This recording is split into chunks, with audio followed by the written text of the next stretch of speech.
Hi friends, welcome to MJ kitchen. இப்போ நம்ம கிச்சனில் என்ன பார்க்க போகிறோன்னா, ஒரு சூப்பரான வாழைத்தண்டு பொரியல் தான் பார்க்க போகிறோம். வாங்க கிச்சனுக்குள்ளே போகலாம்.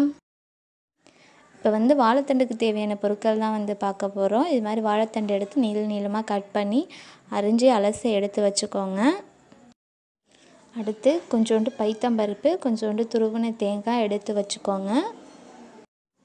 அடுத்து ஒரு ஸ்பூன் எண்ணெய், கொஞ்சோண்டு கடுகு, ஒரு வரமிளகாய், 2 கொத்து கருவேப்பிலை, தேவையான அளவு உப்பு எடுத்து வச்சுக்கோங்க. அவ்வளோதான் ஃப்ரெண்ட்ஸ், வாழைத்தண்டு பொரியலுக்கு தேவையான பொருள் இது மட்டும்தான். ஒரு ஸ்பூன் எண்ணெய் விட்டுக்கோங்க. எண்ணெய் நல்லா காயிட்டும். எண்ணெய் காஞ்சிருச்சு, கடுகு சேர்த்துப்போம். கடுகு பொரிஞ்சதுக்கப்புறம் கருவேப்பிலையும் சேர்த்துப்போம்.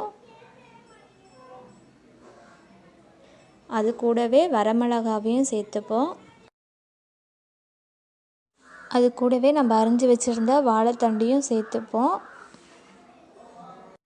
வாழைத்தண்டு வேகிறதுக்கு தேவையான அளவு தண்ணி சேர்த்துப்போம். கொஞ்சமாக தண்ணி சேர்த்துக்கோங்க, ஏன்னா வாழைத்தண்டு தண்ணி விடும். அதுக்காக கொஞ்சமாக சேர்த்துக்குங்க.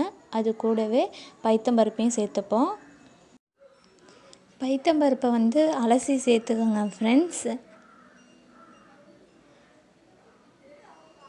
பைத்தம்பருப்பு சேர்த்துட்டு அது கூடவே தேவையான அளவு உப்பையும் சேர்த்துப்போம்.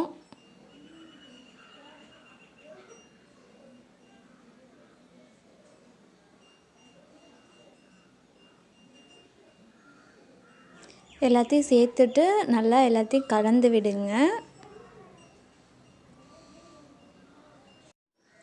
எல்லாத்தையும் சேர்த்து நல்லா கிண்டி விட்டாச்சு. ஒரு தட்டு போட்டு மூடி வச்சுருவோம். நல்லா வெந்து வரட்டும். வாழைத்தண்டு நல்லா வெந்துருச்சு. அதை நல்லா கிளறி விட்டுப்போம்.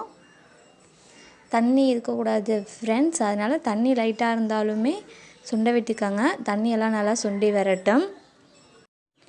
அவ்வளோதான் ஃப்ரெண்ட்ஸ், வாழைத்தண்டு நல்லா வெந்துருச்சு, தண்ணியும் நல்லா சுண்டிடுச்சு. இப்போ நம்ம துருவி வச்சுருக்க தேங்காயும் சேர்த்துப்போம். சேர்த்துட்டு நல்லா கலந்து விட்டுப்போம்.